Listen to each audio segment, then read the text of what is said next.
गरुड आणि घुबड, एक गरुड आणि एक घुबड फार दिवस एकमेकांशी भांडत असत.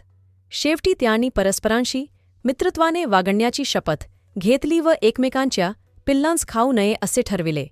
घुबड गरुडास म्हणाले, गडया, पण माझी पिल्ले कशी असतात हे तुला ठाऊक आहे ना? ठाऊक नसेल तर ती दुसऱ्या एखाद्या पक्ष्याची आहेत असे समजून तू त्यांना गट्ट करशील अशी मला भीती वाटते. गरुड म्हणाला, खरेच तुझी पिल्ले कशी असतात हे मला मुळीच ठाऊक नाही. घुबड म्हणाले, एकतर माझी पिल्ले फार सुंदर असतात. त्यांचे डोले सुंदर, पिसे सुंदर, सगळेच काही सुंदर असते. या वर्णनावरून माझी पिल्ले कोणती हे तुला सहज समजेल. पुढे एके दिवशी एका झाडाच्या ढोलीत गरुडास घुबडाची पिल्ले सापडली.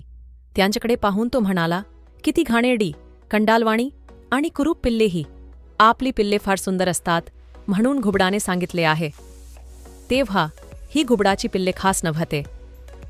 यास मारून खाण्यास काही हरकत नाही असे म्हणून त्याने त्या पिलांच्या फडशा उडविला. आपली पिल्ले नाहीशी झालेली पाहून घुबड गरुडाला म्हणाले, गडया, माझी पिल्ले तूच मारून खाल्लीस असे मला वाटते. गरुड म्हणाला, मी खाल्ली खरी, पण तो माझा दोष नव्हे.